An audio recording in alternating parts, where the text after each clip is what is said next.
The mid laner before me was Ocelot. Yeah, he was a great player and a great role model. So I feel like I just have to play my best, and there's not much pressure, in my opinion.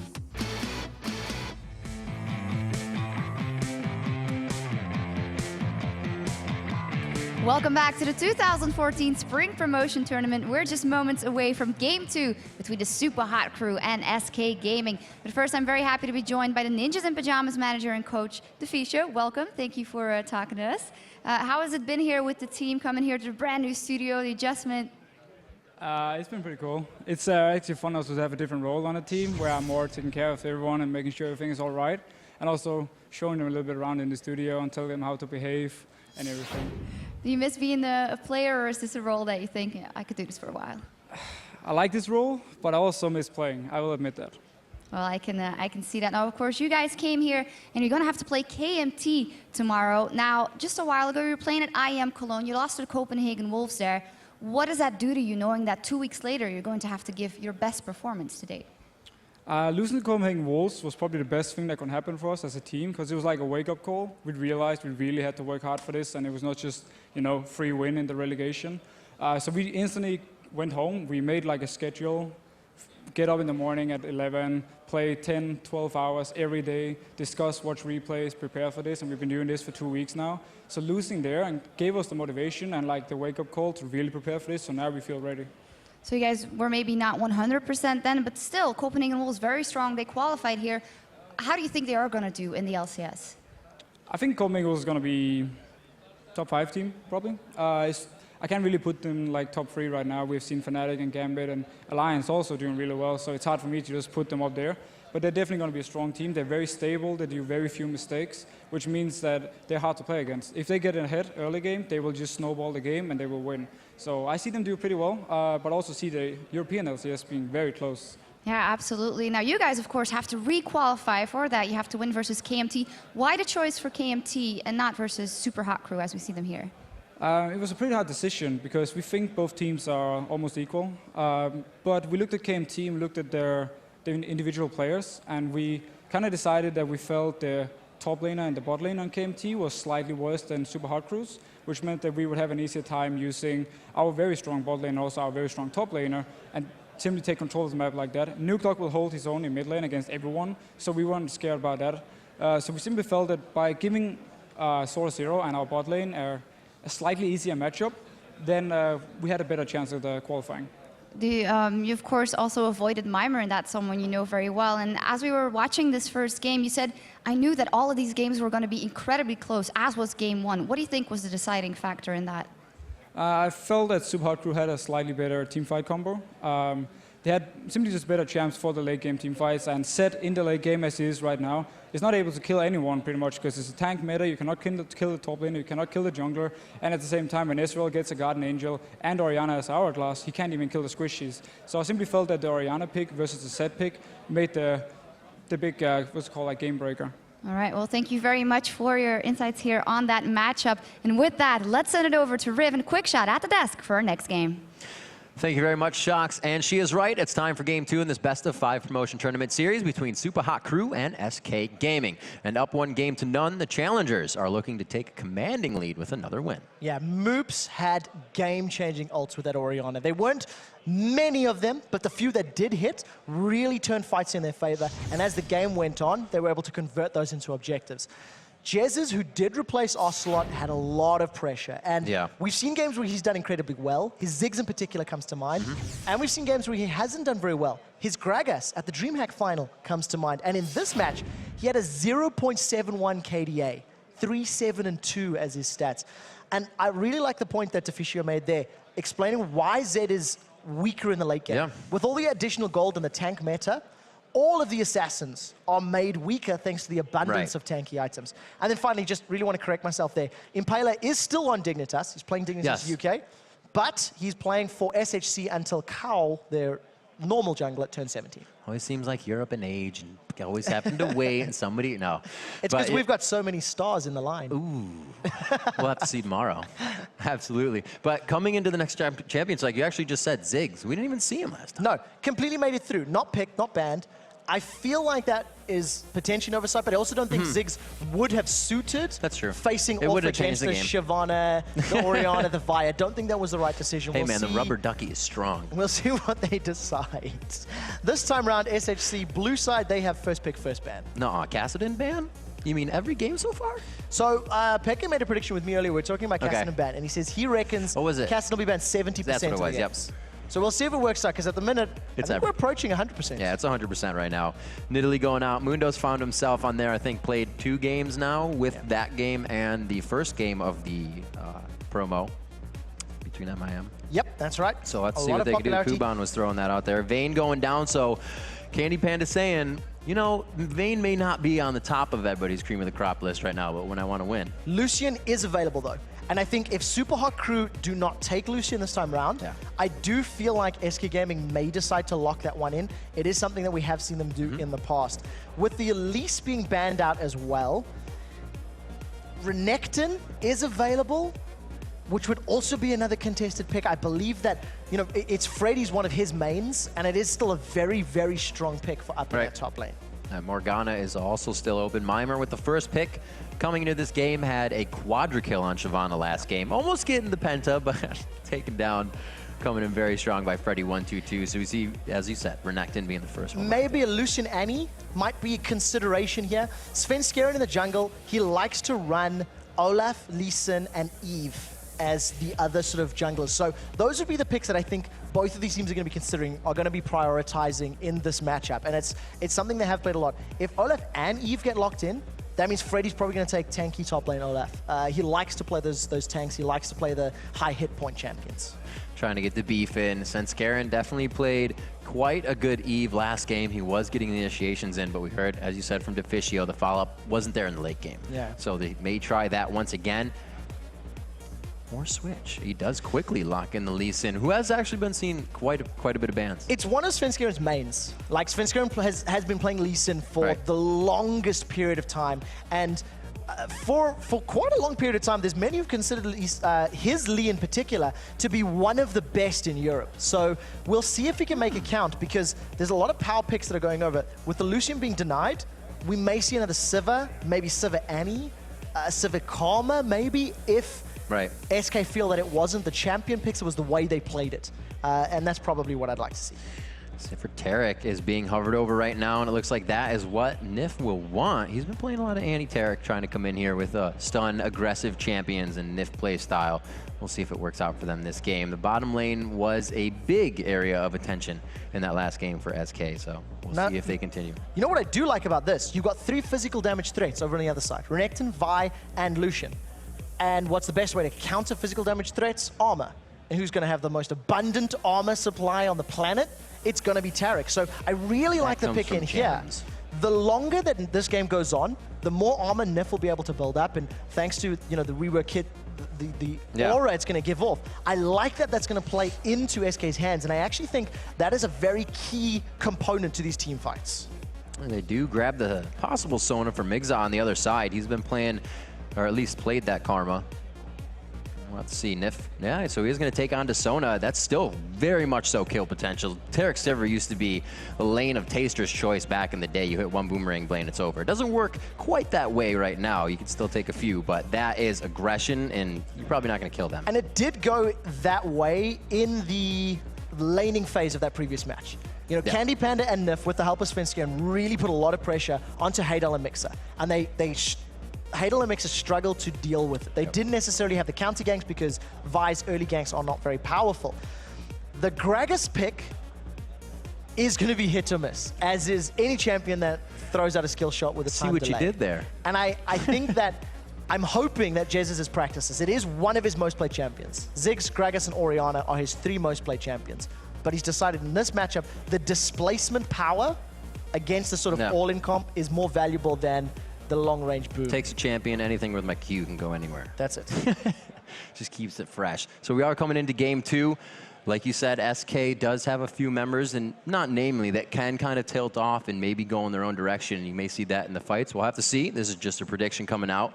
But they're also a team that has been known to just bolster themselves and come back even stronger and wow you in the beginning of the game and take driver's seat right away. Yeah, once again, the decision-making is going to be the key. In order to be in that driver's seat, in order to come back, they need to make clear-cut calls, act on them together, and move together. You know, if we go back to that first game and go all the way back to like one of the first Dragons, Candy Panda was milling around bottom lane while the rest of SK was posing for Dragon. You're like, you can't afford that. You cannot afford to be 10 seconds late to a fight, especially with an AoE ultimate like Sivir, like On the Hunt. You need to be there. You need to be ready to start, react, and kite, like we've seen Alliance doing to Dignitas earlier today. And does SHC play the lanes right this game? Do they figure out pushing with the minions? Obviously, it doesn't help more, but that's what's going to get them that next tower after the kills, and not just kind of hanging out. And of course, the weak early ganks of Vi definitely going to play a case as we are in game for the second match here of the LCS promotion series between Super Hot Crew and SK Gaming. Let's see what these guys have for each other right out of the gate. They're going consumables on Jez's this time. He did play a bit of a Doran's shield on his Zed last game, so he looks to stay in lane and just keep throwing out barrels against a Doran's ringed Moops. I'm gonna keep my eyes on that lane. So what we are seeing as well with the supports is we do see that Targon's Brace coming down, the Relic Shield rather, for Nif. So he's opting to go for that one as a nice strong play from Super Hot Crew. Very reminiscent of the 2013 season. Group up. None of that last game. Get that ward down on Wraith and back when, exactly like you highlighted, was not done in the previous matchup. Both teams looking to go straight ward trinkets out of the gate on this one. Nothing in the jungler's hand, so Impaler doesn't go for the sweeper. SK stays all with trinkets. And see pretty much orthodox buys around. We are staying with the Spell Thief's Edge as well for Megza in the beginning of the game. And it does look like we're going to have straight matchups once again. 1v1s and the 2v2s across the board. So we can most likely expect Svenskeren to once again do lots of early ganks. Lee Sin is much like Evelyn in that regard. Very, very strong in the early stages of the game. And ideally, you want to start snowballing yourself or a lane in order to continue snowballing. Lee Sin is going to become a lot more utility, but as Lee Sin sort of starts to fall off a little bit, Olaf will start to pick up. So it'll be balanced out in the team comp. These guys are playing songs for us right now in the beginning of this game. Just pinging all over the map. Looks like they are actually going to swap these ones out. They take a little bit of extra time to figure that out, and they get their moves down. So the pings were for the good of it. And we'll have to see what they have for each other here in the start as we get this all fixed up. So we got the swap. We're going to have to see how the 2v1 goes. So we have Renekton in the top lane and Olaf. How do you see that in the 2v1 for these guys? Olaf is going to have a slightly easier time of it in the early stages, thanks to being able to use that undertow from range. So it's going to allow him to at least CS a little bit more. I think that Renekton's Cold and Meek is better for sustain. So once they get underneath the tower, Dazzle is going to make Olaf's life such a pain for trying to get those last hits, for trying to CS. And what you'll see Nif doing is just staying at max range, throwing the Dazzle, backing away. Back and forth. Not going to take a turret hit, just going to aggravate him. And try to be a nuisance. And with a little bit of luck, we'll actually see him using his heal to actually heal minions and really annoy Olaf, coming from Freddy, of course. Mima, rather. Right. We're going to do a quick restart on Jez's client, get him back into the game so there's no hitches for him. But looking at these compositions, we said it's going to be Gragas versus Orion middle. A matchup, a skill matchup. Either one can kill each other. But also, who's going to be roaming first? You have the Lee Sin to be roaming with. The lanes, bottom lane, or I should say top lane now, Candy Panda Nif. Big kill potential, but it's kind of hard to get kill potential with Olaf. You just have consistent slows from a Lee Sin and an Olaf. So yeah, it's going to be might not be a lot of focus there. It's going to be very difficult to actually secure kills in these early games, but it's definitely in SK Gaming's favor to pick up kills against Super Hot Crew. Knowing that Impaler's Vi is going to have a bit more of a ramp-up time, as it were, because the only hard CC in the lane is Renekton's stun. That's it for Super Hot Crew. The rest of the team is all sort of, a slow here and there. So I feel like Super Hot Crew will play this one very passive, very slow. Wait till they get to the team fights, and then do exactly like they did in game one. Win a couple of team fights, pick up some objectives, and push down the map from there. And these team fights, as we were kind of describing now, playing out in my head, are going to be ridiculous because with only slows, they go coast to coast. You have the 30-second fights that people just chasing each other. You're going to have Crescendo, and you have Dazzle, and if Shockwave only hits a few people, that's all the crowd control you have. And there's also something I want to highlight about the two teams that we're seeing. And you know, taking a step back to the picks and bans, Mima is arguably one of is best known for his Rengar play. He does it a lot in solo queue. Now, unfortunately, Rengar is banned out for this tournament. And if you were to compare the likes of a Vi and a Rengar, that is an instant deleted target. You know, Rengar can stealth up. He can have an invisible ball delivery system and jump onto the Shockwave. So Mima's had to adapt and work around it. And he did very well with Siobhan in the previous game. Because it's a similar play style. Absolutely. You know, you are disruptive, you jump in there, and you cause all sorts of problems. A little bit more team-oriented, like, guys, follow up and help me crush this guy, because I can't burst them out.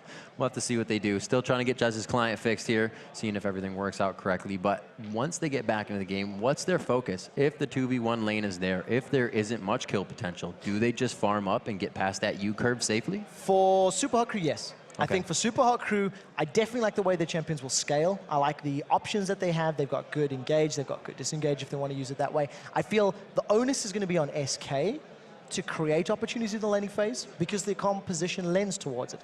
Taric and Sivir are big lane bullies. They can get a lot of damage done. And you know, if you combine the Dazzle from Taric in conjunction with the Lee Sin, you know, Sonic Wave in conjunction with the burst from Sivir, like, that's a dead anyone in the early stages of the game. But the key is finding out when you can do that. You know, in a 2v1 setup, it's more difficult. A gank in a 2v1 is more difficult because you either have to dive, or more realistically, we'll probably see the 2v2 junglers helping out their buddies and making sure they don't lose towers. We'll have to see what they can do with Sona coming back in more. Why do you think that is? I think it's being banned out. You want that 6 stun. I feel like it's a comfort pick. I feel like you've been playing Sona for such a long time, and the versatility and utility that Sona offers you, it works well. And you've also got the setup for a wombo combo. You have the potential of a crescendo into a shockwave, etc. So I just think it's the Gambit Gaming motto, where anybody that plays support for Gambit will play Sona because it's just sort of, you know, it's just the style that they play. Absolutely. Just coming out, you got to do it. Yep, basically. Even Edward. But it makes you good. It does. It does. Especially when you have to deal with a very squishy support. In the early stages, you definitely learn the limits of what you can get away with. Once again, we do apologize about the small delay. We're just working on Jez's PC, resetting just a couple of the clients across the board. It does look like I'm just getting sure everybody's on the same page here before we get this match underway. Moops Morgana was also a chance in this one. But looking against the team, you don't really want to try to Morgana, Alt, Soul Shackle, and Olaf. It doesn't work. Everybody can pretty much body slam out, run away, stun you back. So they're actually making it hard for these. They don't have to ban it out. They just make it hard for you to want to choose your good champions. I'm happy you mentioned that because I think we sort of knew coming into this that Candy Panda places quite a bit of emphasis onto Sivir. You know, he's playing a lot in scrims. He's been spamming it in solo queue. And you heard from the teams. Like, we know that this is what they do, right?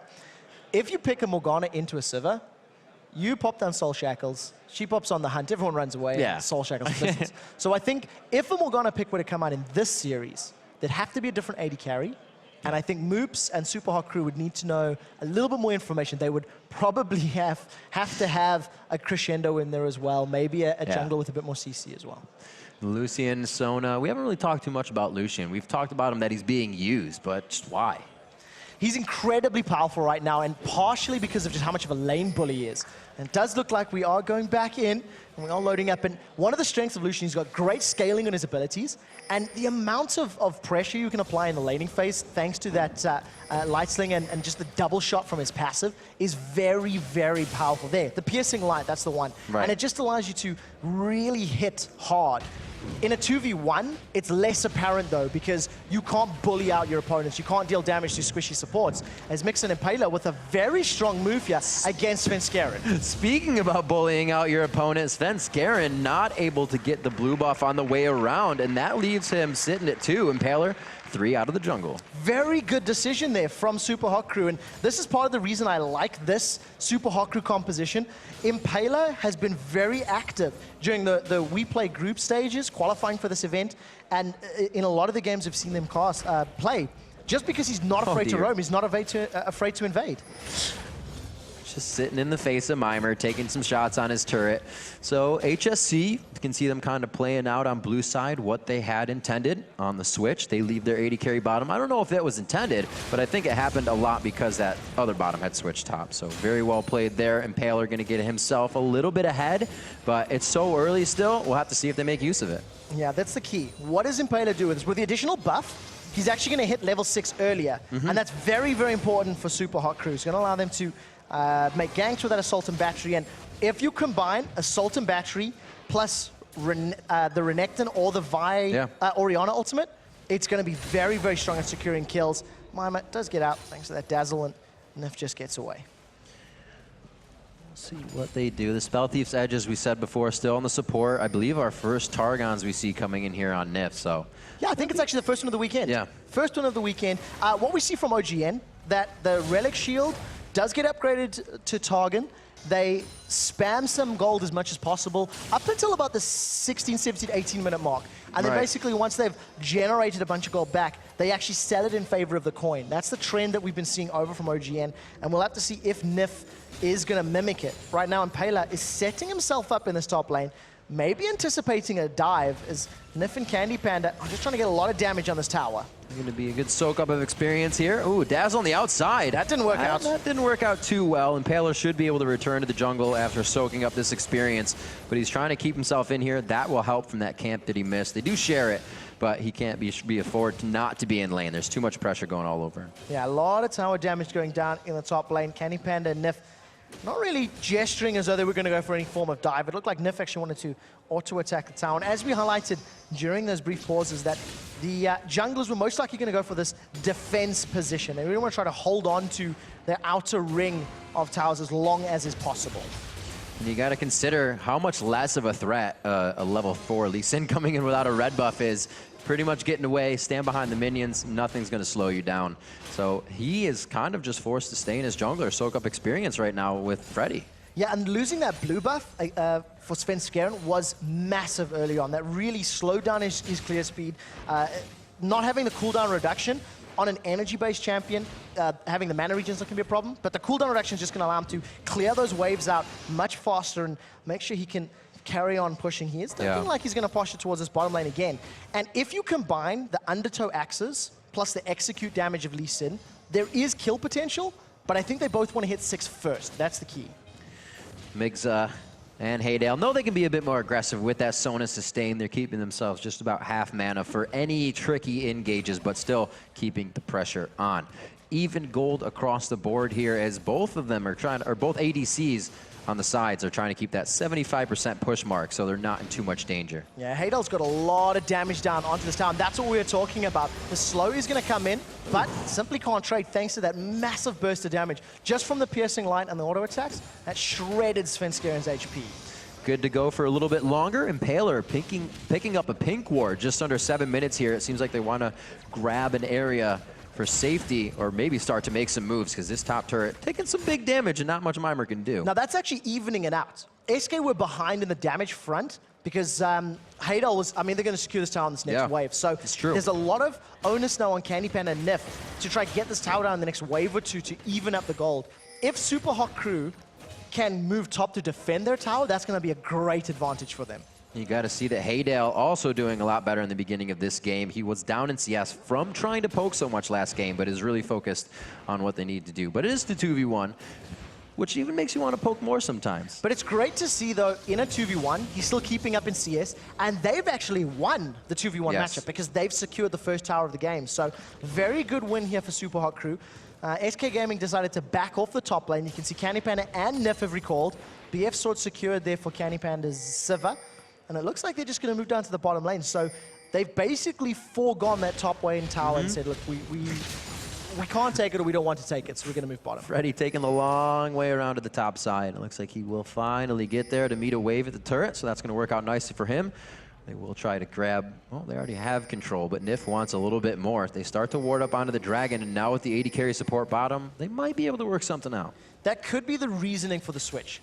Yeah, because they haven't taken that yet. Yeah, nobody's made any sort of moves for Dragon with the exception of those wards now. And if SK have the numbers advantage in the bottom half of the map, that is going to allow them to either challenge for it or secure it themselves. And I think that's very, very key to note. Blue buff has respawned. Remember, the last one was stolen away. Remember, Impaler and Mixer challenged for it and took it. And reading it like a book, Nif knows they've dazzled him. Oh, they said we're here for our blue buff, and then they said, nope, that was ours. Inside the jungle is going to be the bungle, and it looks like Finalizing gets out the last tick, takes him down. The ignite from Migza coming out strong, and he is able to pick up the first blood for his team, and they may be even securing the second blue buff. Now, blue buff is picked up, and that is a monumental failure. They got the jump onto Super Hot Crew and were unable to convert that kill. Oh, the Dragon being picked up as well. This is a big swing in power for the Super Hot Crew. 2 blue buff steals and a Dragon secured. That is brilliant play, plus the tower to go on top of it. They threw down so many, if you look at that blue buff on the other side, they threw down so many wards, and all the wards that SK had were behind them after the fight was engaged, so they really didn't have much vision of what they wanted. Big fight up here. Freddy forced a ghost from Mimer as he throws down the ultimate. Mimer looks like he's just going to try to get some extra damage down, but that means he could probably take that next engage. Yeah, Flash and Ignite is available, so the next time Dominus comes up, if Freddy decides to stick away, Freddy is going to be at risk of being taken down. And you know, SK, they read the invade. They knew that Super Hot Crew was going to challenge for that blue buff. They had set up for it, but they just didn't have the numbers. Once again, Candy Panda just arriving a little late to the party. Jez is not getting any of Gragas' damage down.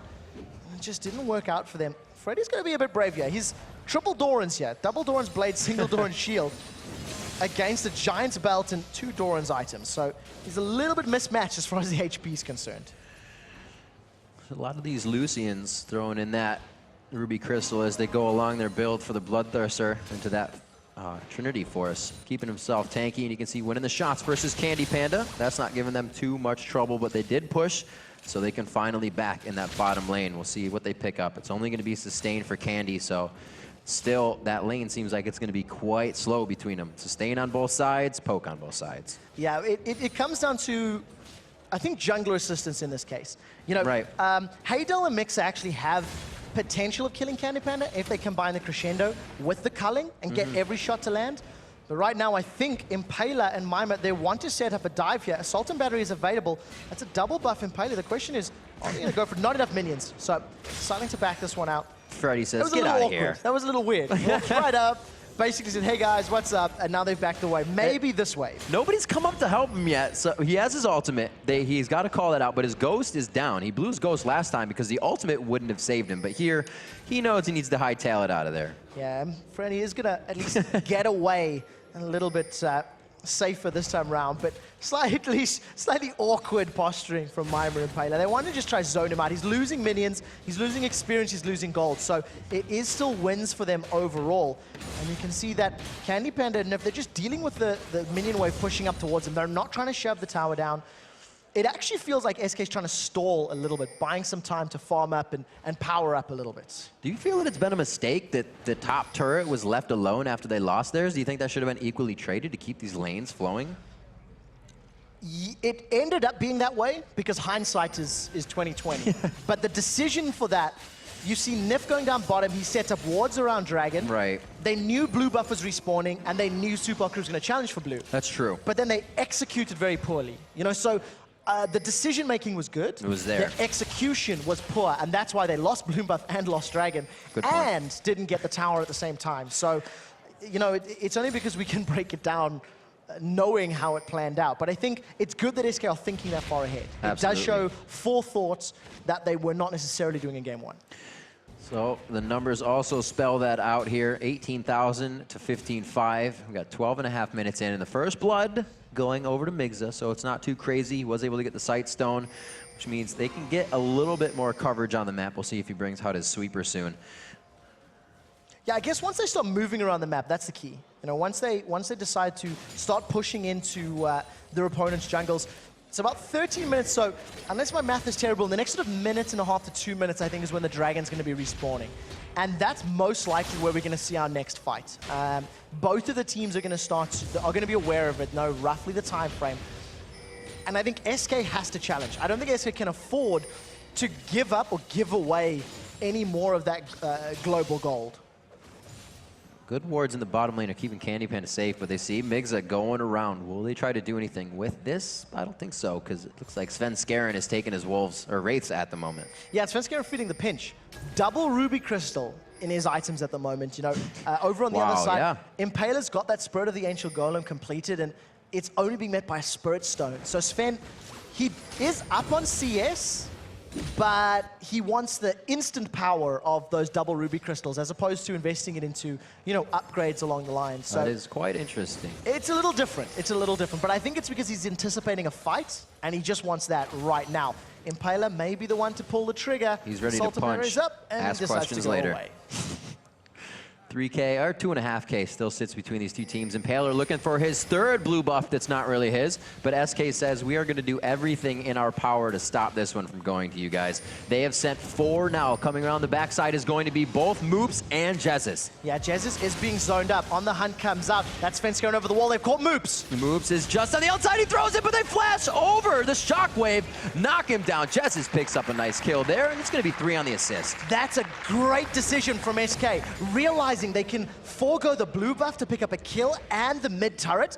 If they then roll around to pick up Dragon, this is a great decision from the team. Now we do see Hadal defending it as in comes Impaler. Impaler trying to do just that, and he gets it back onto Candy Panda, forces the flash. The Sivir ultimate is down, so this is all that they can do for themselves. Clicking away, a nice crescendo going across the team. Nif is going to be the next to fall. Jez is on the outside with the blue buff, is going to be able to body slam away safely if necessary, but the 2 for nothing on that. Yeah, now Freddy's joined the party. That was a 4v4 really, as they did shut down Moops. This is going to be the tower falling in favor of Super Hot Crew if they can get the minion line to back it up. I keep getting too antsy, actually. SK Gaming end up losing the fight 2 for 0 in that mid lane engage. And a great little cheeky had move. gone down, but Cheeky move by Sven Skaren. Lands the Sonic Wave, kicks Mixer over the wall, and then follows it up to follow him with, but it wasn't enough to get to safety. And this is going to allow Super Hot Crew to actually pick up the Dragon now. So this is their second Dragon of the game, and it's going to give them a nice gold lead. Freddy may want to play, but there's nobody else supporting him, so not really going to work out for them. exit stage right, says SK, or rather SHC, as SK comes in from the top side. They get out safely. Starting to get a little bit of a gold discrepancy here, something we did not see in last game. Also in kills, and the turrets right now in favor of SHC. They were able to push down that bottom one quite quickly due to the 2v1 situation. Yeah, 4,000 gold lead right now is a pretty sizable amount, but the way that it was generated, I think, is more important. SK seem to be reading Super Hot Crew fairly well. They seem to be predicting the movements, but they're not capitalizing. They're not turning it into victories. They're not securing their blue buffs and things like that. So unfortunate for SK, they continue to fall behind. If they don't stop the rot soon, Super Hot Crew may be able to just instantly win any fight they choose, because they're going to be able to just engage with Renekton and Vi, and nobody on SK can stop them right now. No one looking for too much aggression right now. Since the beginning of this game, we've seen the teams feeling a bit more comfortable. There were more early wards. There have been more engagements, but better fights this game. The nerves have kind of been shaken off, and everybody's a bit more controlled. We'll have to see what they can do in this top lane. We talked about the kill potential of the slows. We'll have to see if it works. We'll have to see if there's any kill potential here onto Mimas. Sven Skaren has managed to sneak in from the river, and they've booted him backwards. They haven't hit the Q yet. He still has that to follow, and he does get it after the flash, but is it going to be enough? Where's the cripple? He's trying to keep him in. Oh, the assault battery comes in. The vault breaker. Do they take him down? Freddy in the trade for the retribution kill, and they are both forced to walk away. Trading 1-for-1 with Freddy being able to pick up that kill is pretty good news for him. He is falling a little bit behind on CS. Now Nif and Candy Panda, they want blood on Hadal. Hadal throwing out or calling. I don't know if he's going to be able to get out of this one. Oh, he says no, and Nif almost walked in that one. Crescendo's available if Mixer wants to go in. Are they going to go for it? That's the real question. Oh, he still had it. He tried to time it.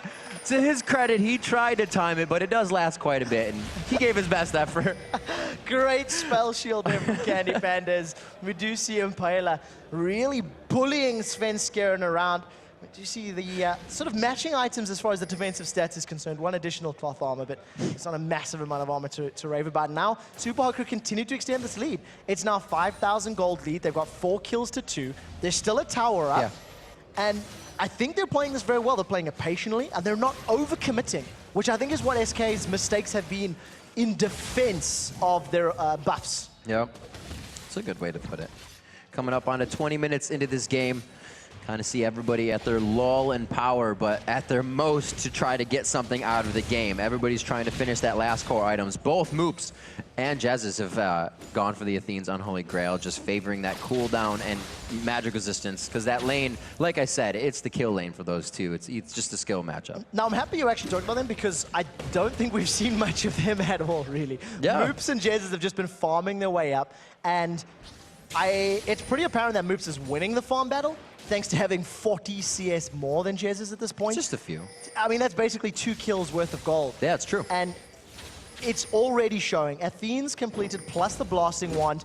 He hasn't completed his Sorcerer's Shoes yet. And even though he's a kill down, it is because 5 members of SK dove onto him. If he can land another good Shockwave, that could be a game-changing moment that could lead to bigger objectives for Super Hot Crew. And with blue buff respawning, it does look like SK may have the fight they're looking for. A little bit of a deep ward there coming out of Haydel. They want to be well aware of SK's positions. And it feels like every fight that's happened has been because of this blue buff. Impaler wants it so bad that it's the engagements. A little bit of a wall there in front of Impaler. He learned about that. Trying to go through walls doesn't work too well. Svenskeren going to take some damage. Calling all the way to the backside. Actually takes down Nif in the last few shots. A very nice reactive flash there. Trying to get themselves some more engagement, but they couldn't get it down. Now, Mima was actually going toe-to-toe with Freddy. Freddy did not use his Ragnarok, and it actually looked like he was able to scare Mima away a little bit. Mima's going to carry on farming, but the tower was secured. So even though the top lane fight is swinging a little bit even, Mima's going to be a bit cheeky and get out. Super Hot Crew, they secure the second tower of the game. It's the mid lane tower. That's going to make it even easier to challenge on those blue buffs that we've seen them doing constantly throughout this game. I can't help but notice, he does have a kill. Obviously, that's going to help. It was first blood. Moby Boots, Ruby Sightstone, the Edge, and there's no Sightstone yet. The Targon's fully upgraded now, and he's still just trying to go out for consumables.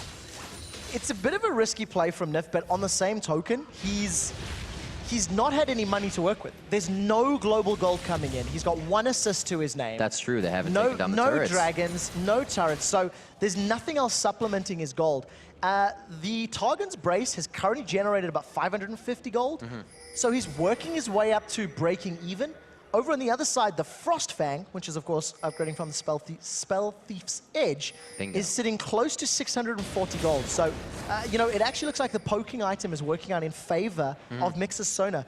Around this time is when he sold it in favor of the coin. So we'll see if the same stays true. And he's also switched to the red trinket as well. They're getting 2 sweepers out, 1 now on Impaler, who started with 1 coming out of that first game. So we'll have to see if this starts to really play in their favor. They're going to have vision control, and they already have map control. So 15 seconds for Dragon. The blue buff was stolen by Super Hot Crew, taken by Moops as it respawned after that last team fight. And you can see SK, they're setting up some vision. They don't want to give it away. Mima and Freddy, the slow battle of the tanky top laners, they're going in. The wet noodle fight continues, and it stops. They need to make some more noodles. Mima's noodle's bigger, but Freddy's can be thrown. You can see it in their weapons. As it stands right now, SK do have a positional advantage on Dragon. If they want to start it, however, they run the risk of Super Hot Crew running down mid lane to the inhib turret. First tower secured there by a split-pushing Sivir of Candy Panda, which, once again, he did in the previous game. I love that both of these teams are still trying to do everything they can, in which they should, but they are completely there in time. Like you said, SK has been kind of foreshadowing what they need to do for themselves, and they may just get pushed in and out of this Dragon. They're grouped up. The fight has started. Jezzes is in trouble. Needs to do a defensive ult. It looks like Freddy could be getting hit up quite hard. It does get rocked around by the command shockwave. Everybody trying to regroup from that chaos, and it means flashing out of the fight right now for SK. That was quite a bit for them. And now to turn around, Dragon still very low for SHC to go with that before fighting. This is so chaotic. Yeah, it's not over yet. Nif's now in trouble. He could go down at the end of this fight. A final shot from Haydel after the ability. 1-2 on the passive. Is it enough to finally take down Dragon? It is. We see SK backing. Yeah, there's not much they can do. Jezzes needs to be a little careful here. He is trying to be a bit cheeky. It's not going to work out in his favor. And, he's just got zoned out. Simple fact of the matter is he got zoned out by Super Hot Crew, and because Super Hot Crew could regroup and then challenge as a 5, SK Gaming couldn't use that explosive cask to displace Super Hot Crew and allow their mobility to reign supreme for them. So 5,000, 6,000 gold as it ticks up to 37,000 to 31,000 here. 2-1 in turrets still, so the objectives have been quite a big focus. If you can say Impaler's been going for blue buff maybe, but the Dragon now being focused and probably some turrets to follow after these next fights. At least 1,000 gold separates each of these players. Yeah. With 1,500 between the supports. It's a big amount of money that Super Hot Crew have already invested into their items. Once again, Wet Noodle fight is barely going on between these top players. Spirit Visage and Sunfire Cape, in comparison to Sunfire Cape and the Negatron Cloak, Freddy is very far behind right now. A completed item difference. And it's going to be a while before he's going to be able to even up that. Getting that minion with a Sunfire Cape. Just grabbed it right up. 24 minutes into this one, 7-3.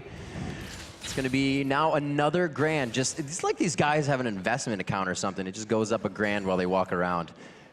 See what they can do with this. That was the Trinity Force and the Bloodthirster being built out on Haydale, and he's just been having a heyday. 3-0-3, way better than he was performing last game, and it's really their game. They're in the driver's seat. It's no back feet for them. So two things definitely work into his favor. Number one, switching over to the Lucian has definitely helped him out in terms of damage and picking up the kills in the early game. As you can see, big chunk onto Candy Panda. Showing a couple auto attacks. But the one thing that also is very important to note is the 2v1s. Super Hot Crew simply played the 2v1 better. And that one call all the way back at 12 minutes, 13 minutes to say, defend blue buff from SK Gaming, is what started the snowball, started the spiral. Blue buff is like Baron this game. Oh, it does look like Mimer's going to be in trouble. Dazzle's going to come out. They've jumped on the Crocodile. Oh, is Mimer in trouble, though? The Croc tries to get out, throws down the Dominus. He is also going to bring Genesis into this one. There it is. Did he get the assist on that? Possibly not, but they know that Impaler is just on the other side waiting. Yeah, he's going to be able to dive in here. Assault and Battery is up, but he needed to use the Vault Breaker through the wall, so not going to be able to lock anybody up. And Mimer, he basically just pops Dominus to run away from 3. SK Gaming couldn't lock him down, couldn't chase him down, and he gets out cleanly. Game of mobility here. 3 boots on the board. Impaler trying to chase, Migza trying to chase, and also, obviously, Nith trying to get those dazzles down. Ladies and gentlemen, it is round 3. SK Gaming have lost 2 previous fights around this buff. They are going to try again, and hey, 3rd time's the charm, right? It worked for Young Buck and the Copenhagen Wolves yesterday. And is this that big, or are they putting it in their head that it is? They do not want Jezzes to have the cooldown reduction and the spamming ability. And This is also, true. to maintain map control is working out for Super Hot Crew. Vision is there. The fact that SK is almost playing into Super Hot Crew's hands, this is benefiting them. SK need to push somewhere else, make a play elsewhere on the map. Blue buff is still alive, and the fight's going to break out at any second, but SK don't want it. They're afraid of the engagements. SHC has the lead, and like you say, SK can't afford to just keep defending a blue buff. Initially, it was good for SK to respond and try outplay. Right. Now they're behind, and SHC's aware of it. I would dare say Super Hot Crew are baiting them into that decision. Every saying, time. We're going to challenge your blue. Come play with us. We'll secure your blue. And if you stick around long enough, our toys are bigger than yours, and we're going to hurt you more. It's that simple. The 26th minute, it has just been a constant knocking on the door at that blue buff. SHC, got to give him credit for sticking with a strategy and not veering off. Freddy going to be engaged on here. The assault battery to the back line, making sure they stop both of them up. The ultimate coming out. Doesn't look like he's going to fall with Ragnarok, but they are going to try to re-engage. Nif, right in the middle of the fight, is going to be going down eventually. Mimer picks up the first kill of this one. Blood will be spilled as he picks up a second kill. Almost up to 10 kills here. Is it going to be going to Haydale on the other side of the map? Throws down the culling. Is it enough? He tries to get the last 2 shots off, but it's not in range. No, not this time round. I don't think he's been able to dash up. We'll have to see if the cooldown comes up quickly enough. Now, there's no more movement speed The chase from is Candy on. Panda. Trinity Force is giving additional speed. Haydale decides to back away. But another strong win, and Super Hot Crew doing 2 things well. Number 1, proving they're not colorblind and moving to the red buff to challenge for that one. And while they were moving to red buff, found members of SK Gaming, and they managed to pick up a team fight. They're like, hey, this is familiar. Exactly. No, hey, we're doing it on that side of the map. Let's do it on this side of the map. And just to go a little further back, when that little duking out was happening at blue, Impaler actually stole blue buff with Smite. Just a nice hint and tip for everyone doing that. If you're invading to take a buff, use Smite. It's safer, it's more secure, you don't run the risk of being stolen, and donate your blue buff to your mid lane carry, because that's in a lot more controlled, safer environment. It's a nice thing to do. Yeah, it's a good guy thing to do. Come on. Turrets. Turrets not seeing as much attention this game. they've really taken a back seat to the kills. 9-3 now. The gold, much more different. We had up to 58,000 to 58,000, I believe, last game. Something really high, something really astronomical. 45 now to 37. 8K gold lead coming in. That's items on every single person in the team. And this is also the biggest gold lead that we've seen yet between these two teams. Right, or an extra item, I should say. Extra item Right. in addition, thanks to the bonus gold. But it's just that Super Hot Crew are in control of this one, as they were in the later stages of the previous match. You know, SK tried to make moves, but failed in making them stick. And I hadn't noticed when the Spell Thief, the Moonblade was sold, but Talisman of Ascension has been picked up by Mixer. So the engage potential is even higher now. You know, he can speed up his whole team in conjunction with his Song of Celerity movement speed increase. And it's a very powerful in and out to help counter the power of that on the hunt. It's always nice to see your Orianna do that much damage. Now already having the Void Staff coming in. Glass Cannon builds quite a bit for these teams here as they may try to pressure this dragon, but it looks dangerous. Yeah, I think Moops basically secured it for his team thanks to some great damage. Nobody from SK can challenge because they've lost 50%. So when Skaran even gets stunned up by Mima, Mima almost went in. He had that second, the dice to go back forward and decided to back away. Now the siege is on. Super Hot Crew with a numbers advantage and an HP advantage will be sitting underneath this tower to try to take it down.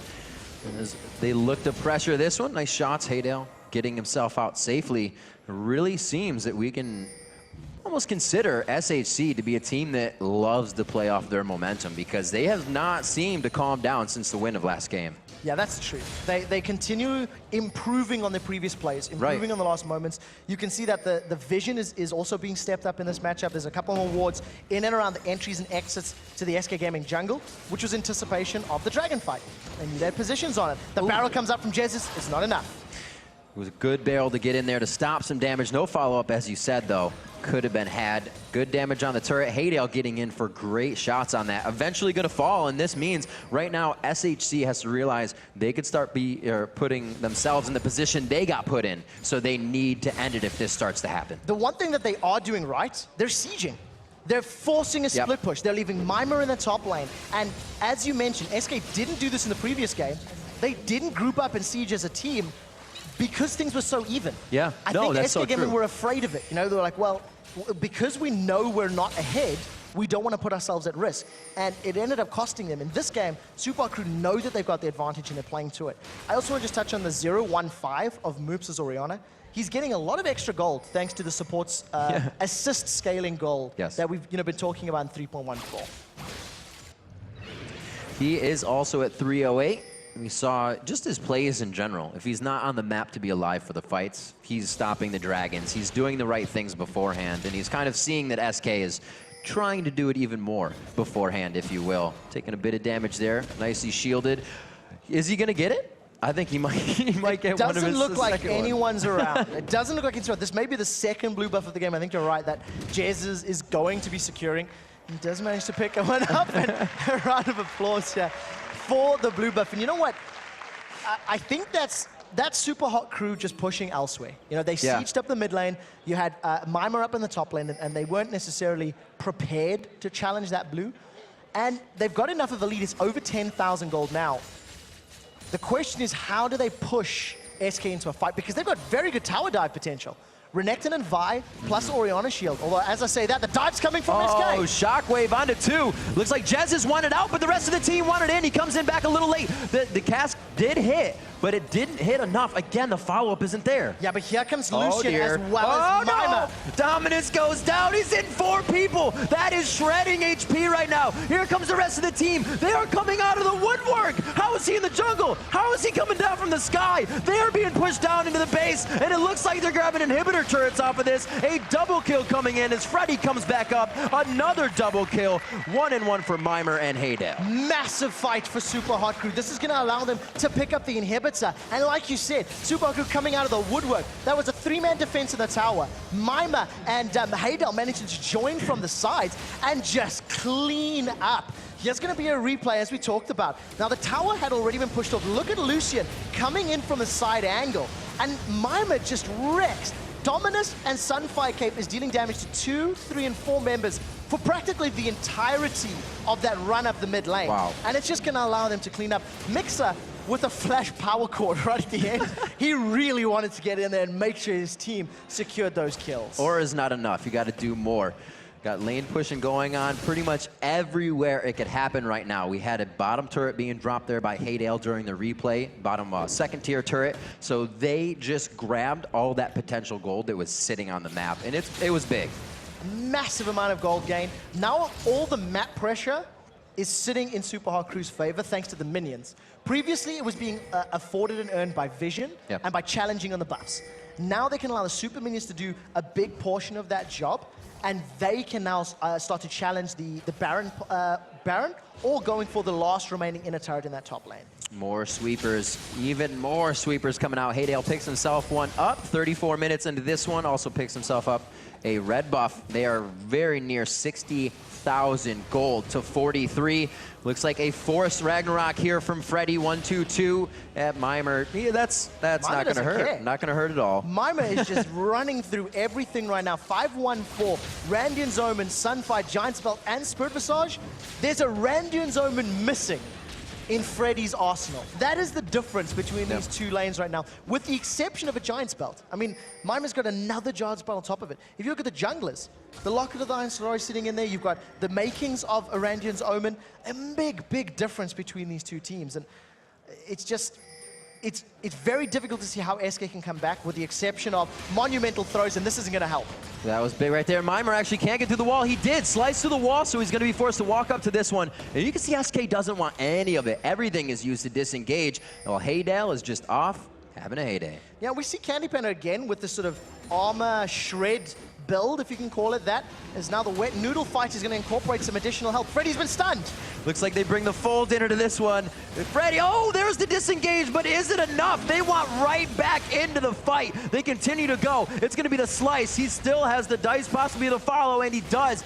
Oh, a little bit of a misstep there. They are just pinning him in, but he gets across the wall. This is only going to be for the run. Oh, a flash. That was quite nice. Good dodge. Blue suede shoes from Svenskeren. He gets the clap out of the crowd. It's not going to help, though, because now all of a sudden, right, it's just so chaotic. Get the tower. They're going to get the inhibitor tower. Haydale has held Candy Panda in place, and one of the keys to these team fights for SK Gaming is the mobility of On the Hunt. It's not doing anything. Mimer taking some turret hits, and he doesn't care. That's going to be a dead Candy Panda. Sniper Haydale coming out, goes right past the inhibitor turret, and this one's going to be taken down, not gone past. So they look to get more gold out of this. You can just see them doing everything they have, because the surrender vote has come out in this promotion game. SK Gaming call it. They tap out at 36 minutes, and you know what? When you're 15 kills to 3, you're down. Now they're down 2-0 in the best of 5. They really need to shake off some rust if they want to bounce back. So much crazy play coming out from these guys. You have to consider the Vi's continuously in the game. But we look at SK's side. Last game, I believe it was the Sivir, the Zed, oh no, I'm sorry, the Shiv, Orianna, Sona, Ezreal, Vi, right? Yeah. There's a little bit of engage there. But SK's teams now are walk-ups. It's the Olaf, it's the Lee Sin. When you can jump in with an Renekton, when you can jump in with a Vi or have the Ori ult do it, it's less telegraphed, right? So there's two things that does. Number one, having the champions that have that versatility that you can't necessarily read, and the way that you play them. I feel like Super Hot Crew had very good use of Vi ultimates in the late game, as well as Orianna ultimates. And I also feel like as a team, their decision-making and ability to execute's better. This game, SK read SHC like a book. SK knew what they were going to do, knew where they were going to invade. That was true. Knew they were going to push. But reading the book and playing the game after knowing the strat is very different, and that was where the problem was. SK just couldn't capitalize on the knowledge that they had. And that's different to see as well. When you're set up in that position, then you got to think of the team comps. Of you were fighting in Sona, and you have Orianna as well. In the jungle, they wanted that every time. You fight that in the jungle, that's why Impaler wanted to be there. Also, that's good focus they put on Jesus, to take that away every time. Why? They knew he wasn't going to be powerful on Zed, so they didn't really focus him. But this time, they wanted it. I also think because Jesus is a player that does tilt, we've seen him do very well, and we've seen him do very poorly. If you focus him, focus his gameplay, focus his buffs, if you push him into a negative situation, you as a team can gain more than somebody just being under tooled, not having the tools necessary, you can push them into a psychological state that is benefit for your team. All right, we'll see. We're going to take a quick break, but when we return, the Super Hot Crew looks to sweep their way into the LCS. It's Game 3 between SK Gaming and Super Hot Crew right after this.